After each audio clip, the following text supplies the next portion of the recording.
네, 매크로인사이트 오늘은요 이충광 레그넘 투자자문 대표와 함께합니다. 대표님 안녕하세요. 반갑습니다. 네, 안녕하세요. 네, 시장 이야기 먼저 해보도록 하죠. 미증시 고점 논란, 고밸류, 고평가다 이런 이야기가 많았는데 계속해서 좀 상승 흐름을 가져가지고 있습니다. 파월 의장마저 너무 좀 고평가되어 있다는 발언을 하지 않았습니까? 최근에 미증시 흐름 어떻게 보십니까? 기분 좋게 보고 있고요. 네. 그 밸류에이션 지표는 참고로 말씀드리지만 저희 같은 경우는 네. 그렇게 크게 의미를 두고 있지 않은 게 밸류에이션 밸류에이션 퍼 뭐 여러 가지 있죠. 뭐 실러 P라든가 네. 뭐 버핏 지수 이런 요새 이렇게 많이 언급되죠. 네. 굉장히 고평가되어 있다는 얘기 할 때. 근데 그 밸류에이션 지표들은 일색이 이렇게 보느냐 저렇게 보느냐에 따라서 갈릴 수 있는 것입니다. 이게 고평가됐다고 해석할 수도 있는 것이고요. 그만큼 성장성, 그다음에 올라갈 수 있는 뭐 에너지 이런 것들이 인정받고 있다 이렇게 볼 수도 있는 거 아니겠어요? 저희 회사는 그러니까 후자 쪽에 조금 더 무게감을 두고 있죠. 네. 미증시의 상승세가 실제 지금 띄워주시는 그래프 보시면 과거 이제 역사적으로 한 뭐 7, 80년 동안 칼슨 인베스트먼이라는 곳에서 항상 저렇게 재밌는 데이터들을 발표를 하거든요. 밸류에이션하고 주가 지수 S&P 500 상승률을 상관관계를 그려봤단 말이죠. 네. 근데 특별한 어떤 관계가 보이세요? 우상향 내지는 우하향 뭐 이런 관계가 있어야 정의 관계, 부의 관계 이런 관계가 있다고 할 수 있는 거잖아요. 그냥 평행선 하나 그어졌잖아요. 네. 그러니까 이 흩뿌려진 거 아닙니까? 그러니까 특별한 연관성이 없다는 얘기죠. 통계 자료로만 봐도. 그러네요. 네, 그러니까 고평가 밸류에이션, 고밸류에이션이라고 해서 주가가 빠진다거나 이런 거를 딱히 설명할 수 없다는 얘기입니다. 통계학적으로도. 네, 이렇게 미증시가 계속해서 상승하는 이유가 여기에 있는 것 같은데 일단 해외 자금이 지금 미국 시장에 계속해서 좀 집중이 되고 있는 것 같습니다. 데이터를 보면 2분기 외국인의 미국 증시 매입 규모가 2,907억 달러로 사상 최고치를 기록을 했다고 합니다. 하반기에는 또 연초에는 이러한 유동성이 신흥국 시장으로 갈 수도 있다 이런 평가가 나오는데 대표님은 어떻게 보십니까? 저는 딱히 그렇게 생각 안 하고 있고요. 계속해서 미국 시장에 집중이 될 것이다. 더 강해지면 강해졌지 약해지지는 않을 거다라는 생각을 했고 다만 그게 이제 분기점이 저는 4월, 5월 정도였어요. 네. 4월 8일 날이 전 저점이었죠. 관세가 모든 걸 지배했고 그렇죠. 굉장히 불안해했고 그래서 좀 확대 해석을 하다 보면 미국 경기가 더 안 좋아지지 않을까 이런 우려감이 굉장히 심했었다는 얘기죠. 근데 그 이후에 뭐 거짓말처럼 주식시장이 먼저 회복을 하더니 지금까지 굉장한 강세를 보이고 있습니다. 그리고 지난번에 지난주, 이번 주 계속 발표되는 물가지수라든가 소비라든가 또 이번 주간 실업성 청구건수 이따가 자세히 우리가 살펴보겠지만 그런 거 보면 미국 경기가 오히려 굉장히 세지고 있다는 걸 우리가 알 수가 있는 것처럼 특히 지난주에 그 GDP 성장률 2분기 확정치가 나온 게 원래 3.3%가 잠정치였다. 그것도 되게 높은 성장률이라고 했거든요. 확정치가 나온 게 무려 3.8%가 나왔어요. 그리고 이제 실시간 다음 분기, 예를 들면 뭐 3, 4분기 그 실시간 GDP 성장 전망치를 항상 발표하는 게 아틀란타 연방에서 발표하는 GDP 나우라는 게 있는데 그게 무려 지금 3.9%가 지키고 있습니다. 그러니까 성장률이 오히려 세진다고 하는 거는 경제 성장률, 다시 말하면 경제 펀더멘털이 세진다는 얘기는 그 안에서 사업을 하고 있는 기업이라든가 또는 수익을 내고 있는 뭐 기업 여러 가지 경제 주체들이 더 탄탄해진다는 거 아니겠어요? 그래서 소비세가 센 것이고 지난번 PCE 물가 발표되면서 같이 발표됐던 개인 소비라든가 개인 소득, 뭐 소비 지출이라든가 이런 것들이 굉장히 셌던 이유가 경제 펀더멘털이 그만큼 세진다 하는 거는 굳이 의구심을 가질 필요는 없지 않나 하는 생각이 듭니다. 네, 이런 가운데 달러 이야기를 좀 해보면요. 9월 FOMC에서 금리가 인하된 이후에 달러 약세 요인이 생겼다라고 봤지만 그 사이에 오히려 달러 인덱스는 98을 상회하기도 했습니다. 달러 가치 좀 평가해 주실까요? 네. 저는 모든 걸 경제 펀더멘털로 이해하려고 합니다.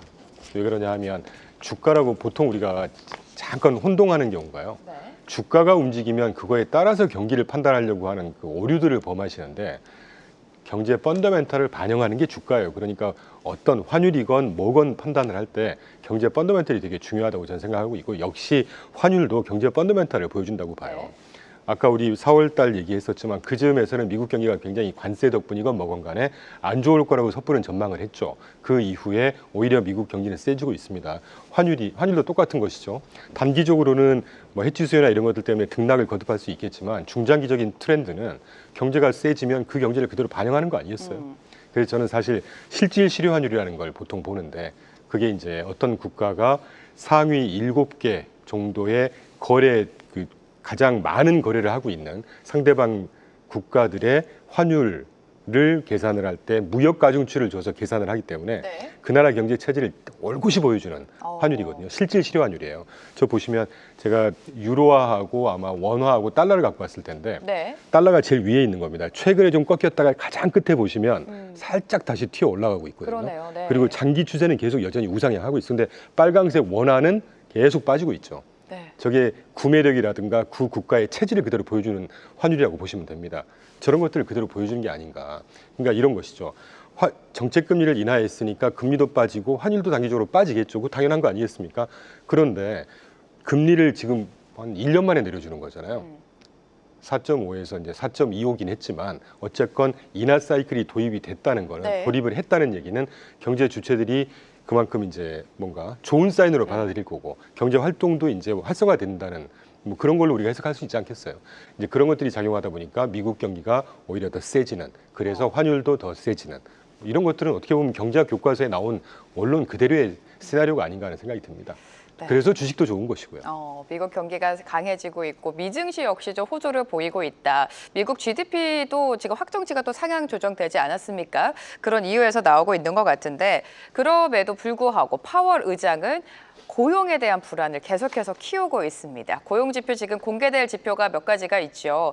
앞으로 고용은 어떻게 예상하십니까? 저는 그렇게 나쁠 것 같지 않아요. 미국 고용이요. 네, 네. 지난번에도 한번 언급드렸었지만 우리가 미국 고용을 보는 지표가 한 5가지가 있습니다. ADP 민간 고용 네. 보고서, 고용 보고서. 사실 이 고용 보고서를 가장 중요시하죠, 시장은. 근데 저는 좀 생각이 달라요. 그래요? 고용 보고서가 전국의 6만 개의 가게에다가 전화해서 설문조사를 하고요. 63만 개로 기억하는데 정부기관 포함해서 기업들한테 설문조사를 해서 뽑아내는 수치란 말이죠. 그러니까 기본적으로 이게 설문조사입니다. 소프트 데이터잖아요. 실물 경기를 얼마나 잘 보여줄까 하는 생각을 하고 있고 그리고 이제 뭐 졸투 보고서라든가 매주 업데이트하는 주간 실업성 청구 건수 같은 걸 발표하는데 저는 그중에 주간 실업성 청구 건수와 ADP 민간 고용 보고서를 가장 중시해요. 왜냐하면 이 데이터, 이 두 가지 데이터는 페이롤에 등재된 전산 데이터를 그대로 갖고 발표를 하거든요. 네. 그러니까 추후에 수정이라든가 이런 게 비교적 적습니다. 실질 경기를 그대로 잘 보여주는 것이죠.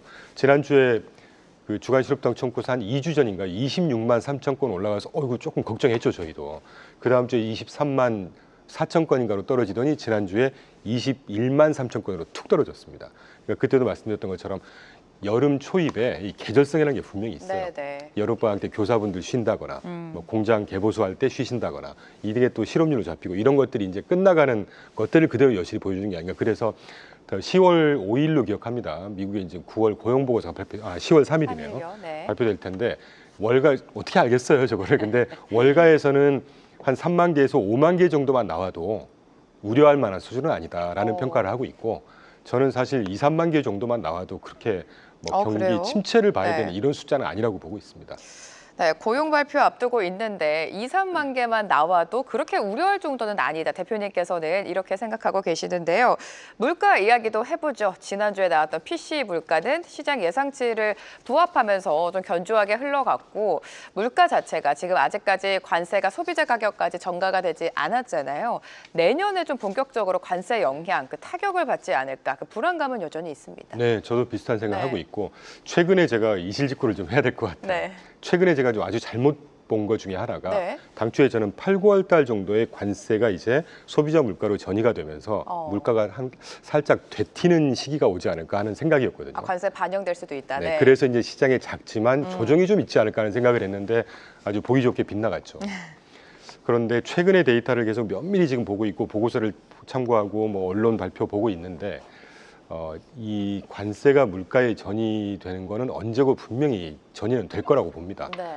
3주 전에 RH, 미국의 그 고가 수입 가구 업체예요. 2, 4분기 실적 발표하면서 CEO가 분명히 가이던스 뭐라고 얘기를 했냐면 올해까지는 괜찮을 것 같은데 연말 지나고 내년으로 갈수록 관세에 따른 이 물가 상승세가 탄력적으로 시현이 될 것 같다. 그리고 잭슨홀이 아니죠. 그 FMC에서도 지난번 네. 9월 FMC 끝나고 제롬 파월이 인터뷰할 때도 분명히 언급을 했습니다. 내년도에 물가가 본격적으로 시현이 될 거다. 이런 것들 저런 것들을 보고 또 지난 6월과 7월 달에 뉴욕 연은 뭐 뉴욕 페드 그리고 골드만삭스 발표된 보고서가 일색이 어떤 내용을 얘기하냐면 올해 중반까지는 미국의 기업들이 소비자 물가로 100%를 다 관세를 전이를 안 시키고 있다는 거죠. 네. 한 절반 정도는 다 떠안고 있다는 거예요. 근데 이게 뉴욕 페드나 이런 보고서를 보면 하반기 10월 지나면서 계속 이제 더 많은 부분을 소비자들한테 가격 인상으로 전가를 시킬 거라는 설문조사가 또 있었습니다. 이런 것들을 종합해 보면 언제가 될지는 모르겠지만 올해 연말이라든가 내년 초, 뭐 제 생각에 내년 상반기 중이 될지 않을까 싶은데 그때 분명히 경제학적으로 관세가 모든 걸 다 기업들이 떠안을 수는 없는 거잖아요. 그렇죠. 네. 언제고 일시적이면서 소폭일 거라고 예상은 하고 있지만 소비자 물가 상승으로 살짝 시연은 될 거라고 생각을 하고 있죠. 네, 올해는 이렇게 넘어갈 수는 있겠지만 내년에는 관세에 따른 물가 상승은 불가피할 것이다. 이렇게 전망을 해주셨습니다. 통화정책 금리 이야기로 넘어가 보면요. 지금 시장은 연대 금리 인하 한 2번 정도 원하고 있는 것 같은데 연준은 한 차례 그리고 금리 동결 이야기까지 요즘 좀 나오고 있습니다. 시장이 원하는 만큼 금리 인하가 되지 않으면 충격을 받을 수도 있을 것 같은데 어떻게 보십니까? 뭐 일시적이겠죠. 일시적으로 아까도 조정이. 내내 네. 제가 말씀드렸지만 금리를 인하시키고 띄운다고 하는 건 결국 경제 체질, 경제 펀더멘털을 적당한 골디락스 수준으로 조절하기 위해서 조정하는 네. 거잖아요. 근데 지금 아까도 언급드렸지만 2, 4분기 GDP 성장률이 3.3에서 3.8로 확정치가 나왔습니다. 그렇죠. 3, 4분기 GDP 분기 성장률이 3.9%예요, 지금. 물론 이제 하락 조정은 조금 되겠죠. 어쨌건 전 세계 1위 경제되고 그 기축통화국이 분기별로 3% 이상 성장한다는 거는요, 굉장히 센 성장을 하고 있다는 얘기입니다. 그렇기 때문에 최근에 금리 동결 전망이 나오는 거 저도 일견 동의를 하고 있고 네. 다만 이 부분을 얼마나 큰 영향을 미칠지는 모르겠는데 연초부터 계속 제롬 파월이 지금 노동시장에 방점을 찍겠다. 지난번에 잭슨홀 미팅에서도 그랬고 그 부분을 얼마나 더 감안할지 모르겠지만 그건 이제 뚜껑을 열어봐야 되겠고 저희 회사는 사실 쉽진 않습니다만 올해 한 번 정도를 더 그러니까 총 2번 정도 베이스 케이스로 인하시키지 않을까 전망을 하고 있죠. 그래도 올해 2번 정도의 금리 인하는 있을 것이다. 이렇게 예상해 주셨고요. 지금 또 시장에 떠오르는 이슈가 미국의 연방정부 셧다운에 대한 우려입니다. 트럼프 대통령과 여야가 지금 합의가 좀 되지 않고 있는데 미국의 재정 적자는 뭐 가장 큰 문제죠. 또 내년에 중간 선거를 앞두고 있기 때문에 트럼프 대통령이 적극적인 부양책에 나설 것이다. 이런 이야기도 있습니다. 이미 경기 부양책은 우리가 목도를 하고 있죠. 7월 달에 상원에서 통과된 OBBBA 이것도 부양책 아주 센 부양책 중에 하나입니다. 네. 이 자리를 빌어서 제가 말씀드리고 싶은 게 제가 그 법령 몇 개를 쭉 이렇게 화살표로 그려놓은 차트를 갖고 왔거든요.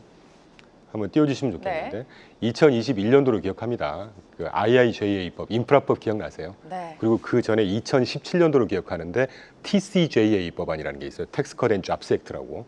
그거 이후에 칩스 액트, 그다음에 인플레이션 감축법, 그리고 OBBA까지 굵직굵직한 법안을 보면 한 5개 법안을 계속 지금 발표를 하고 있단 말이죠. 주된 내용이 세금 깎아주고 기업들이나 소비자들, 가게에 소득 지원해주고 그리고 산업 정책으로는 산업을 지원해주고 전 국토를 레노베이션하면서 산업의 활동을 서포트해주고 이런 일환인들이란 말이죠. 이런 강력한 정책들을 이미 목도를 하고 있고 조금 더 세부적으로 들어가면 좀 이질적일 수는 있겠지만 최근에 이제 국채 금리가 한 3%대로 막 떨어질 거로 예상을 했는데 안 떨어진단 말이죠. 네. 경제 체질이 워낙 세니까. 네. 그래서 4.14 뭐 왔다 갔다 하고 있는데 지난 1월 13일이 10년물 국채 금리가 4.803으로 관세 우려 때문에 스파이크했었던 때거든요. 네. 그 이후에 쭉 빠지고 있습니다. 지금 어쨌건. 그래서 4.5를 찍거나 이렇게 우려를 할 걱정을 안 하셔도 되는 게 7월 달에 역시 7월 달에 FRB죠. FRB에서 개정을 한 게 SLR 규제 완화를 또 개정해서 올 여름이 지나면 본격적으로 하면 9월, 10월 정도로 예상하는데 본격적으로 시행할 거라고 보고 있고 주된 내용이 미국 은행들의 재정 건전성을 관리 감독하는 규제를 조금 더 낮게 완화시켜주는 거예요. 그러니까 은행들에서만 실제 그 신규로 미국 국채를 매입할 수 있는 여력이 뭐 수조 달러 이상 됩니다. 그러니까 국채를 안정시킬 수 있는 이런 간접적인 어떤 부양책 그리고 직접적인 아까 보셨던 부양책들을 한 5가지 시리즈로 쭉 시리얼하게 수행을 하고 있기 때문에 미국 경기가 안 좋을래야 안 좋을 수가 없다 하는 생각을 조금 과장 섞어서 하고 있는 입장입니다. 네, 여러 가지 우려가 있지만 그럼에도 불구하고 말씀해 주신 것처럼 미국 경제는 굉장히 좀 견조하게 흘러가고 있습니다. 미국 경제, 미국 시장을 얘기할 때 빼놓을 수가 없는 게 AI 산업이 되겠죠. AI 산업에 대한 적극적인 투자에 대해서 어떻게 보고 계십니까? 당분간 계속 될 네. 겁니다.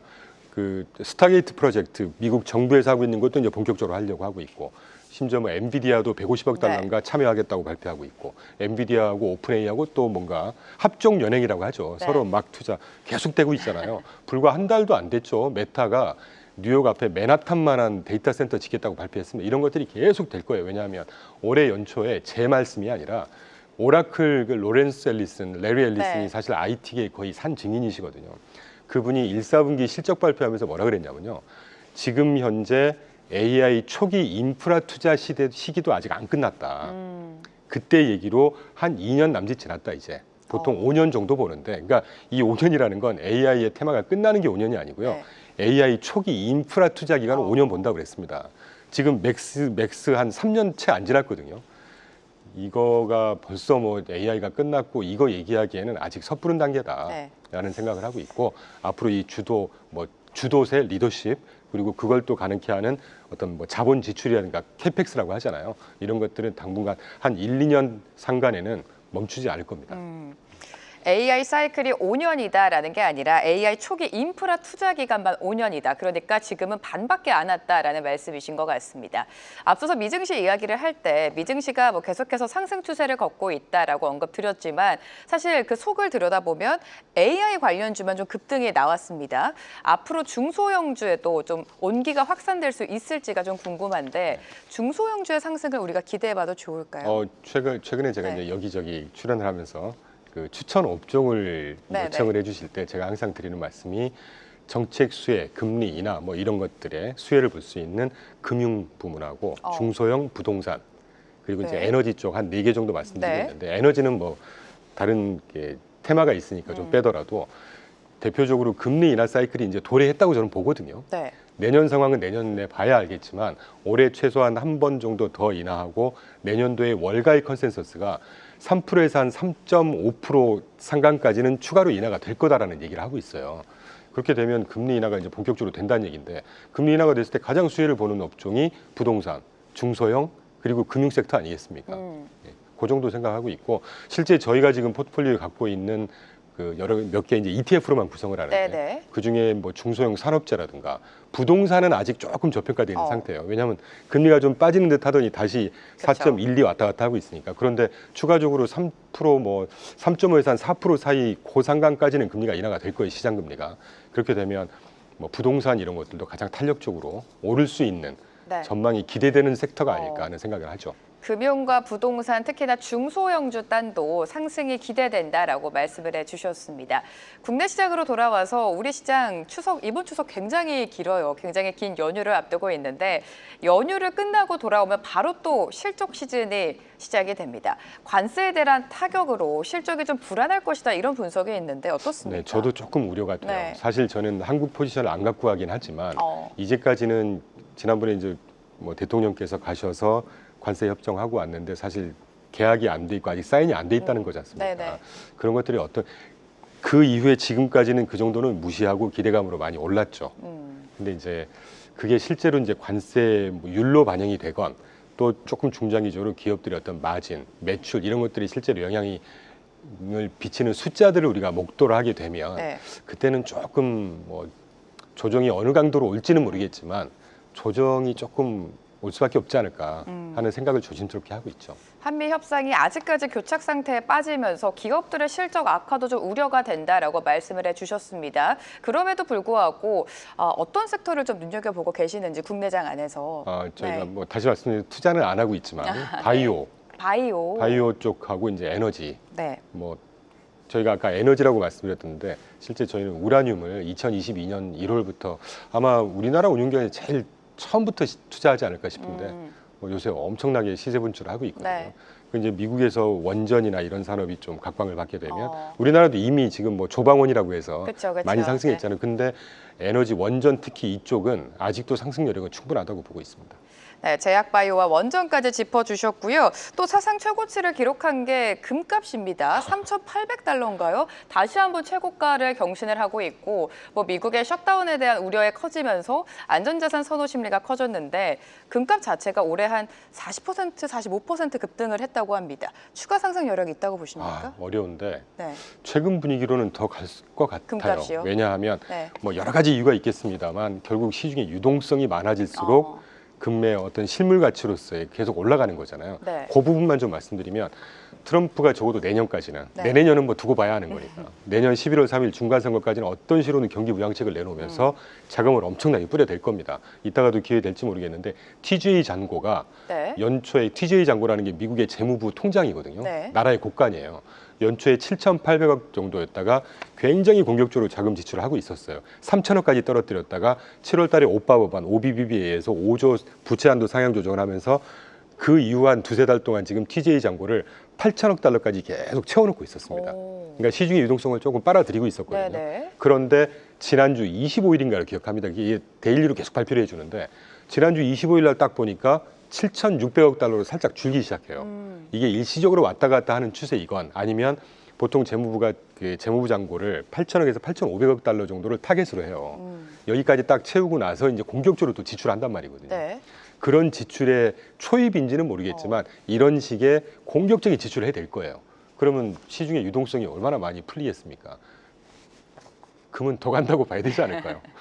네, 시장의 유동성이 풀리면 풀릴수록 금값 상승은 여전할 것이다. 이렇게 전망을 해주셨습니다. 오늘 매크로 이슈 짚어주셨고요. 이충강 레그넘 투자자문 대표와 함께했습니다. 대표님 감사합니다. 네, 감사합니다. 계속해서 다양한 경제 이슈를 알고 싶다면 구독과 좋아요, 알림 설정 부탁드립니다. AI 캐스터 권미정이었습니다.